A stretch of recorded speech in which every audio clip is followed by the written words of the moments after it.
Muy buenas tardes a toda nuestra membresía de la red de negocios entre amigos, NEA, y amigos invitados. Bienvenidos a nuestra hora NEA, hoy miércoles 25 de agosto, siendo las 19:08. Como siempre, les pedimos desactiven sus cámaras y micrófonos porque esto lo grabamos, lo subimos a nuestro canal de YouTube y lo hacemos accesible a una gran comunidad de personas que están interesadas en lo que platicamos. Hoy la hora NEA presenta a nuestro muy estimado socio fundador y consejero Armando Noricumbi, quien nos hablará sobre un tema bien interesante, un bono convertible, que es parte de un proyecto de agrotecnología sustentable en Europa. A la verdad, Armando no necesita presentación entre nosotros. Y si acaso, debo mencionar que él es un gran amigo y en ese orden, un gran amigo de muchos de nosotros, un admirable profesionista y un verdadero maestro en el networking. Bienvenido, Armando. Ya te dejamos el micrófono y solo le pido a nuestra audiencia que canalicen sus preguntas, sus comentarios a través del chat de esta aplicación. Armando, bienvenido. Es todo tuyo este micrófono. No, pues muchas gracias, Jesús. Como siempre, muchas gracias a ti, a Rodrigo, a mi tocayo Armando Merlo, a toda la gente de NEA por su interés, por su apoyo. Y el día de hoy precisamente les queremos platicar de este tema que quisiera iniciarlo con una pequeña introducción pues al tema de lo que se conoce ahora como vertical farming, ¿no? O granjas verticales. Hablando de networking, mi querido Jesús, pues esta oportunidad nos llegó a través de un buen amigo que está en Austria. Él es consultor y está activo en esa región y pues está apoyando este proyecto que les vamos a presentar.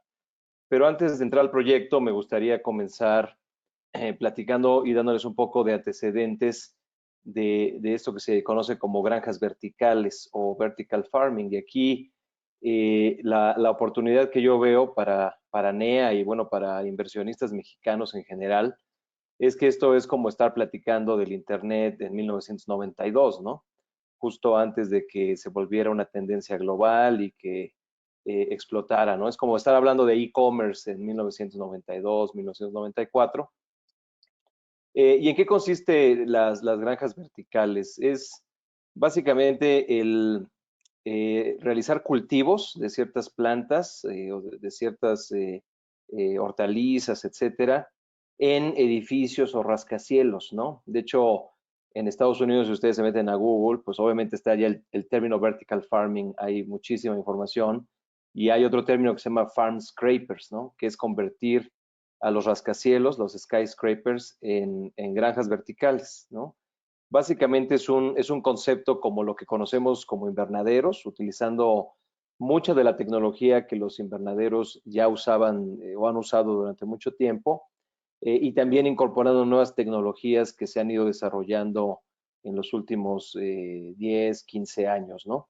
Incluso en estos proyectos tienes diferentes pisos con diferentes tipos de cultivos y en la base puedes tener también temas de acuacultura, ¿no? Este es un concepto muy reciente, se desarrolló, digamos, a nivel teórico en 1999 por Dixon de Ponier, un profesor de la Universidad de Columbia que pues, dedicó gran parte de su carrera a explorar y sentar las bases teóricas, digamos, de lo que podría ser las granjas verticales. Pero no es sino hasta 2007 que una periodista de New York Magazine, Lisa Chamberlain, escribe un artículo muy completo, muy profundo, y que es lo que detona, digamos, ya el interés en Main Street sobre granjas verticales, ¿no? Entonces, realmente es algo muy reciente, es un tema que no tiene más de 20 años, realmente, y que sin embargo, pues está creciendo con bastante fuerza. ¿Cuáles son las ventajas de las granjas verticales? Pues por un lado, multiplica la superficie cultivable. ustedes imaginarán, en lugar de que tengas que ocupar 2 o 3 hectáreas para un cultivo, pues en un edificio que ocupa a lo mejor, no sé, 100 metros por 100 metros, pues puedes irte hacia arriba, ¿no? De hecho, una de las tesis de este profesor de Columbia University era pensar qué pasaría si pudieran reconvertir, por ejemplo, el Empire State Building en una granja vertical cuando ya no hubiera necesidad de utilizarlo para oficinas. Y él calculaba que, pues, obviamente alimentaría más de 100,000 personas en Nueva York, ¿no? Eh, algo por ahí va, ¿no? Entonces multiplica la superficie cultivable hacia arriba. Otra ventaja es que reduce los costos de transporte y de logística, porque prácticamente puedes poner estas granjas verticales adentro de la ciudad y por lo tanto acercarla mucho al consumidor final, ¿no? Entonces, eso también elimina intermediarios y eventualmente debería de llevar a precios más bajos para el alimento, ¿no? También obviamente reduce el uso de pesticidas, de herbicidas, de otro tipo de químicos que en una agricultura tradicional en campo pues son indispensables para proteger los cultivos y para hacerlos más productivos. Aquí realmente dentro de este espacio controlado no lo necesitarías y también permite garantizar que esto a lo mejor en México no lo vemos tanto, pero en países del hemisferio norte donde hay inviernos muy fuertes, el poder tener producción agrícola todo el año pues prácticamente les permitiría duplicar la producción que tienen, porque el día de hoy, por ejemplo, el otro día platicaba con alguien que es miembro de NEA, ¿no? Que está en Canadá, y decía que el mercado canadiense de berries, por ejemplo, pues se cierra 6 meses al año, porque en los 6 meses que Canadá sí produce, no les interesa traer berries mexicanos, ¿no? Pero los otros 6 meses que no se produce, ahí sí están abiertos a importaciones. Aquí realmente podrías tener los centros productores de alimentos prácticamente dentro de la ciudad donde se van a consumir los alimentos, ¿no? Este es el estudio que les decía de este profesor de Colombia, decía un edificio de 30 pisos podría alimentar a 10,000 personas para siempre, ¿no? Lo cual es muy interesante. Y finalmente, este concepto de granjas verticales descansa mucho en otro concepto que es el de Control Environment Agriculture o CEA, que es básicamente poner muchísima tecnología alrededor de los cultivos en temas de hidroponía, energía solar, energía eólica, humedad combinado con luz natural, etcétera, y que también te da o te puede dar en el futuro un manejo de energía más sustentable que el que tendrías que invertir en una hectárea tradicional de cultivos, ¿no? Entonces, parece ser que hay muchas ventajas en el modelo. También es un hecho, hay otro factor importante y es que debido a procesos de industrialización y desarrollo urbano, cada día el mundo pierde más terrenos que se podrían dedicar al cultivo, ¿no? Y hay una estadística pues muy triste, pero también muy real. De 1975 al 2015, la Tierra ha perdido 33% de los terrenos que son aptos para la agricultura, ¿no? Y eso pues lo vemos incluso en ciudades como la Ciudad de México y en cualquier lugar, ¿no? La zona urbana realmente ha ido creciendo, es mucho más rentable tener espacios dedicados a temas urbanos que a temas agrícolas y eso ha hecho un cambio estructural en la forma en la que cultivamos en los últimos 40 años, pero también con un impacto muy fuerte pues en la disponibilidad de terrenos para la agricultura, ¿no? Entonces, muchas de las personas que están a favor de las granjas verticales piensan que en los próximos 40 años pues, va a haber una tormenta perfecta, ¿no? ¿Cuál es esa tormenta perfecta? Vamos a llegar quizás para 2050 a 9,000 millones de personas en el mundo, lo cual va a implicar obviamente una demanda enorme de alimentos y al mismo tiempo vamos a tener menos terrenos disponibles para cultivo en el mundo, ¿no? Entonces pareciera que vamos a tener una mucho mayor demanda de alimentos con una menor oferta de terrenos disponibles para poder cultivar. Obviamente, pues sí hay una necesidad imperiosa de atacar el problema del hambre, ¿no? Hay que alimentar a 9,000 millones de personas en el año 2050. Para ese entonces, 2 de cada 3 personas vivirán en áreas urbanas, ¿no? ¿Qué implica eso? Nuevamente un tema logístico, un reto logístico y de transporte y de huella de carbono importante, porque quiere decir que muchos de los cultivos los vamos a tener en zonas rurales y después tendrán que desplazarse a zonas urbanas para alimentar al 66% de la población mundial que estará en zonas urbanas. Por lo tanto, una tesis importante de esta industria es que producir cerca de los lugares de consumo cada vez va a ser más importante para eliminar costos y tiempos. Al mismo tiempo, la producción, hay una demanda cada vez mayor para que sea más ecológica y más eficiente en temas de uso de energía, en temas de pues, todo lo que hemos platicado de ESG, ¿no? Y finalmente, pues es un tema de seguridad nacional, ¿no? El tener seguridad en los alimentos para cualquier país es un tema de seguridad nacional y este tema de granjas verticales te permite pues diversificar diferentes puntos donde puedes tener concentrada tu producción y de una manera eficiente y de una manera mejor planeada, ¿no?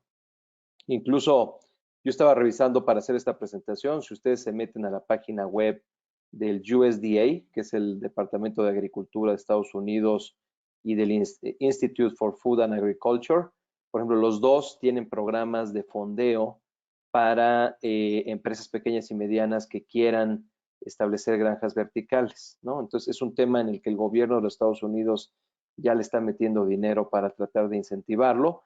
No sé, para serles honesto, cómo termine este sector o cómo haya terminado en el proyecto este de infraestructura de $1 trillón de Joe Biden, pero es muy probable que también haya dinero adicional para incentivar el sector en los próximos años, ¿no?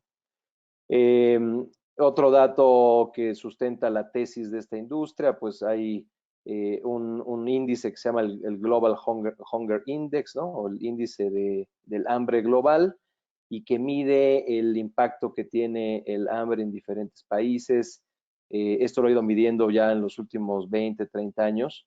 Y bueno, pues al día de hoy hay 690 millones de personas que no están bien nutridas, 144 millones de niños que sufren de ciertos tipos de malnutrición, otros 47 millones de niños que tienen signos ya agudos, ¿no? De malnutrición, y en general casi 5.3 millones de niños mueren al año antes de cumplir 5 años en su infancia a causa de temas de desnutrición, ¿no? Entonces también, si vemos desde el punto de vista de hambre y pobreza extrema y el impacto que tiene eso en los niños, pues hay un caso muy importante para producir más alimentos de forma más eficiente y más cercanos a donde los pueden consumir estos grupos, ¿no? Esta es, por ejemplo, una gráfica de este índice global de hambre, ¿no?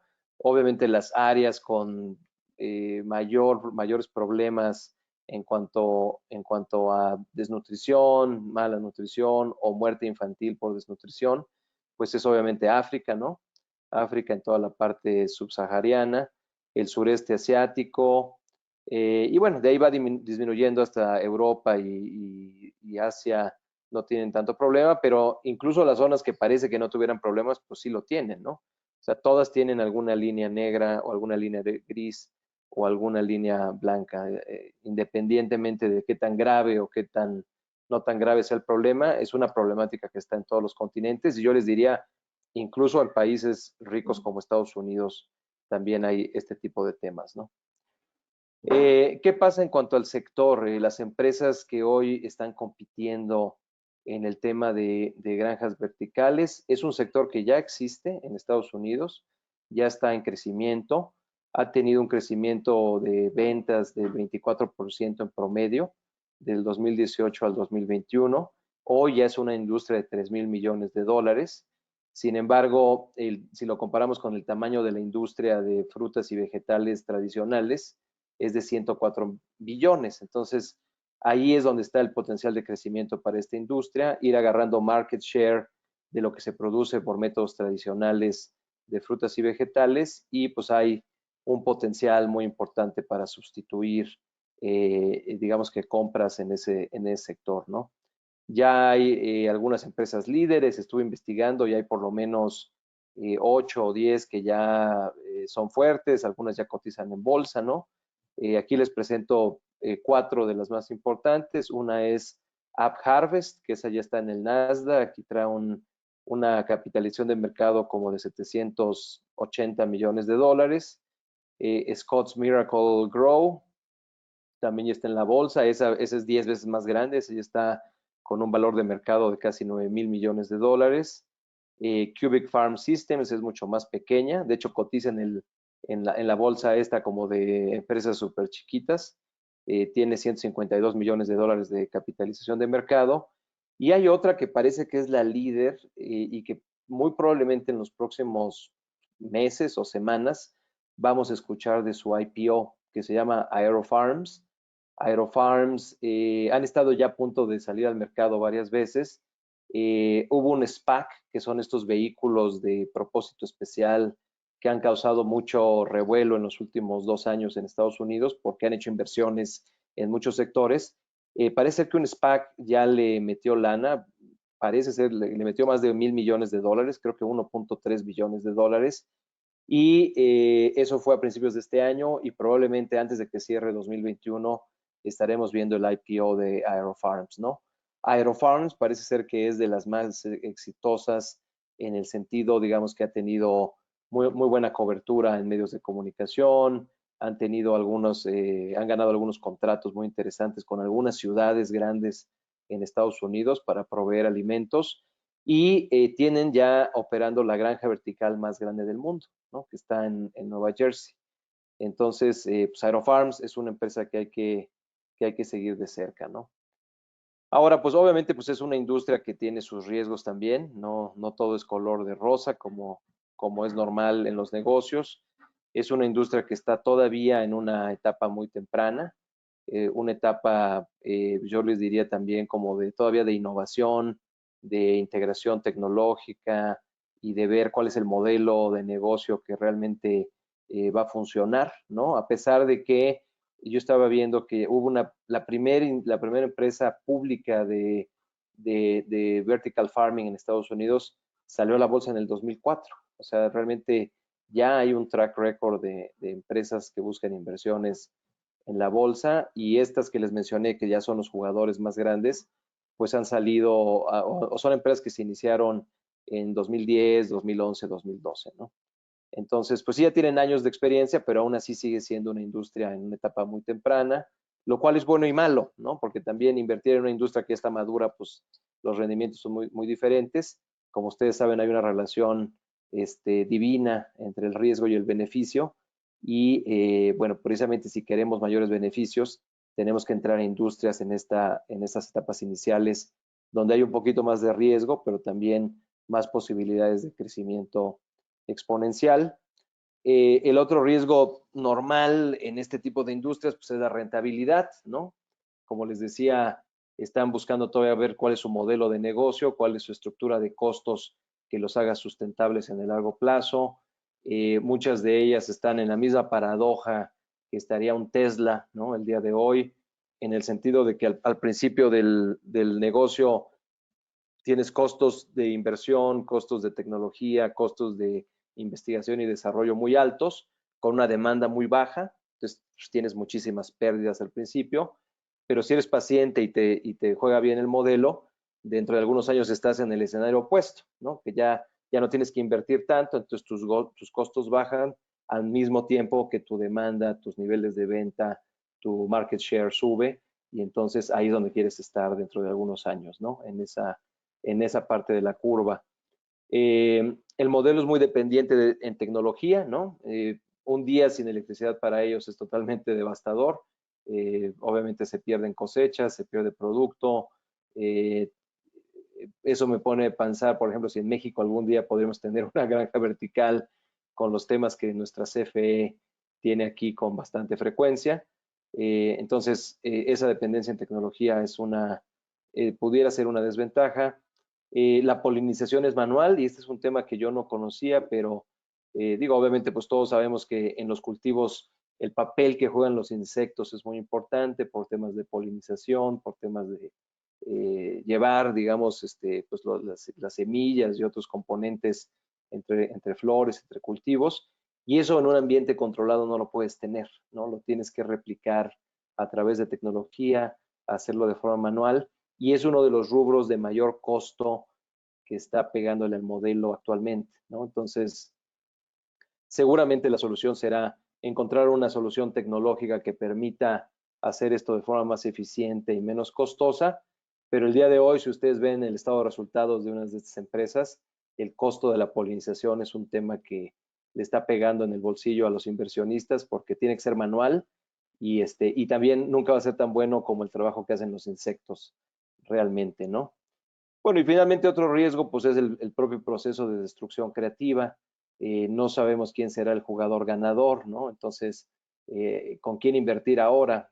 Ahorita el que quiere entrar al tema de vertical farming en Estados Unidos, pues hay 10 opciones ya públicas, pero seguramente algunas de esas van a quebrar, algunas de esas serán absorbidas por otras empresas y el meollo del asunto será encontrar al Apple de las granjas verticales, que sea quien se quede con la mayor cantidad de market share, con un modelo muy innovador de incorporación de tecnología y que sea sustentable en el largo plazo, ¿no? Pero en este proceso de early stage, pues es difícil y casi imposible pues determinar quién va a ser el jugador que va a crecer más hacia el futuro, ¿no? Ahora, ¿cuál es la oportunidad? Como les decía, uno de nuestros amigos que está en Austria, pues nos mandó esta oportunidad. Él básicamente está representando a un proyecto de vertical farming en Europa. Va a ser uno de los primeros, ¿no? Es un tema donde Estados Unidos está muy adelante de todo mundo, creo que incluso de China. En Europa no hay mucho de esto todavía, pero sí están detectando que es una tendencia que va a ser importante para los próximos años, ¿no? Además, Europa es un mercado que puede pagar este tipo de productos, puede pagar precios premium por cosas que sean orgánicas, sustentables, amigables con el ambiente. En fin, ya después, si leemos con detenimiento el prospecto y toda la información que tiene la empresa, pues hay un caso de negocio que parece ser muy sólido, ¿no? Ellos anticipan pues un crecimiento exponencial en los próximos 10 o a 15 años en Europa. Tienen información, por ejemplo, de Suecia muy detallada, donde siendo un mercado de 10 millones de personas, más o menos se estima que necesitarán 80 granjas verticales para cubrir la demanda en las principales ciudades de Suecia en los próximos años. Cada granja cuesta entre 5 y 10 millones de dólares, ¿no? Por todo el tema de tecnología y demás. Y, y entonces, bueno, pues así, si eso lo replicamos en el resto de Europa, se estima que solamente el continente europeo van a estar 6,000 granjas verticales en los próximos 15 o 20 años, ¿no? Entonces, ahí va a haber todo un tema de inversión, de reconversión, que además tiene mucho sentido porque lo que estaba pensando es si lo combinamos con el otro tema pospandemia, ¿no? De tantas oficinas que ahora no estamos seguros si vamos a regresar al 100% o si el mundo se va a volver híbrido para el resto del tiempo, pero el punto es que puede haber un exceso de espacios, de oficinas, de edificios residenciales, etcétera, que pueden reconvertirse a este tipo de proyectos y que obviamente serían de mucho interés, pues tanto para los inversionistas nuevos que llegan a temas de vertical farming como a los inversionistas que estaban metidos en temas de real estate y oficinas, ¿no? Entonces, puede que sea una tendencia que pudiéramos agarrar en muy buen momento hacia futuro. Este proyecto en específico se va a enfocar en frutas y vegetales y pues tienen una lista de las frutas y vegetales ya muy específicas que van a cultivar.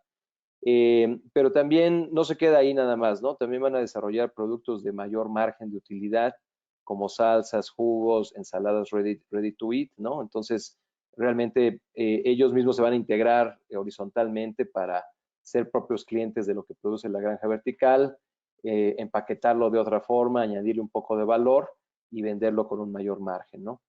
También van a jugar en el desarrollo de productos derivados más sofisticados, como aceites esenciales, probióticos y algunos suplementos alimenticios. Y finalmente también tener una estrategia business to consumer, ¿no? En el que algunos de sus productos premiums pues harán alianzas para distribuirlos a través de cafeterías o a través de algunos showroom propios o a través de e-commerce, ¿no?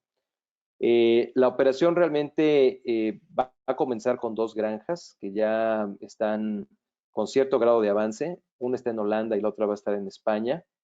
Sin embargo, para terminar estas dos primeras granjas verticales, la empresa va a emitir este famoso bono convertible, ¿no? Que es el del que les queremos platicar y que es el que nuestro contacto, digamos que tiene el mandato y nos comparte el mandato para conseguir inversionistas, ¿no? El financiamiento de la empresa, digamos, va a depender más bien de un fondo de equity de 200 millones de euros que se estaría lanzando por ahí de principios de 2022. Esos 200 millones de euros se van a utilizar para la construcción y puesta en marcha de 20 granjas verticales en diferentes lugares de Europa. Sin embargo, antes de llegar a ese tema del fondo de capital para financiar esto, la empresa va a emitir este bono convertible de 8 millones de euros y que va a financiar estas dos granjas en Holanda y en España, ¿no? Entonces, ¿cómo funciona esto? El financiamiento inicial es a través de este bono. El ticket mínimo para entrar al bono es de 125,000 euros. Este bono va a pagar un interés del 8.5% anual y va a tener un premium del 25% al momento de la conversión. Es decir, si el inversionista adquiere el bono, ¿no? Y ya con eso recibe su tasa de interés, pero si al finalizar el periodo decide que quiere continuar en el proyecto, al momento de reconocerle su participación en el fondo de capital de la empresa, este va a tener un premium del 25%, ¿no? Entonces, si metiste 1 millón de euros, pues vas a recibir 1.25 millones de euros de equity en el fondo de capital, ¿no? El fondo de capital está estructurado con este vehículo que se llama RAIF en Luxemburgo. Es un Reserve Alternative Investment Fund, que pues básicamente es como, me imagino, un fideicomiso de inversión privada, ¿no? Y el que maneja este instrumento es Kendris, que lo estuve investigando, y Kendris es un family office con bastante reputación en Suiza, ¿no? Se especializa mucho en family offices y en todo el tema de sucesión y fideicomisos familiares, ¿no? Para temas de empresas familiares. Y bueno, pues el management estima un internal rate of return, ¿no? De 21% para los próximos 10 años. O sea, el inversionista que quisiera dejar su dinero los próximos 10 años, ya digamos, tomando en cuenta el bono y después metiéndolo al capital y demás, pues por lo menos un 21% sería el rendimiento de la inversión, ¿no? La empresa ya hoy tiene algunos contratos de precompra en Europa y tiene un acuerdo estratégico con una empresa pública de vertical farming en Estados Unidos. De esta que les digo, no tengo bien los detalles del acuerdo estratégico, no sé si la empresa ya tiene algo de equity o quizás va a ser alguno de los inversionistas en el bono, pero estoy seguro que también hay un tema de intercambio de tecnología y know-how, ¿no? El management, les debo decir, es un management que también pues tiene muy buenas credenciales en Europa. Entonces, bueno, pues eso siempre da más confianza, ¿no? Este es un screenshot del Investor Deck que ellos nos han mandado, ¿no? Y pues es un Investor Deck que son más o menos unas 30, 40 páginas. Creo que está muy bien hecho. Trae todo el caso de negocio, trae todo el plan de negocios de la empresa y pues trae toda la parte de lo del bono y luego la conversión al capital, ¿no? Y yo les diría cuáles podrían ser los posibles siguientes pasos.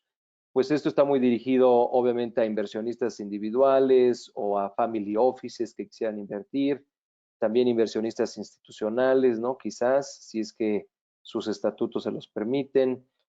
Una idea que se me ocurría es a lo mejor una inversión NEA, ¿no? Si en algún momento nos animamos y quizás podemos constituir una empresa para meterle lana y que esa empresa compre parte del bono y después se quede invertida en la empresa, y quizás podemos hacer ahí un pequeño fondito nuestro para entrar al tema de vertical farms, ¿no? Hoy nosotros tenemos como firma el mandato para mostrar esto o proponer esto a inversionistas en todo el continente, ¿no? Desde Canadá hasta Argentina.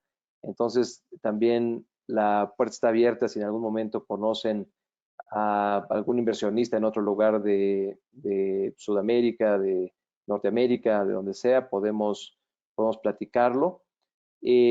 Alguien nos ha preguntado, oye, pero la granja en México es posible. El proyecto hoy realmente habla más de granjas en Europa, ¿no? Es lo que trae el proyecto.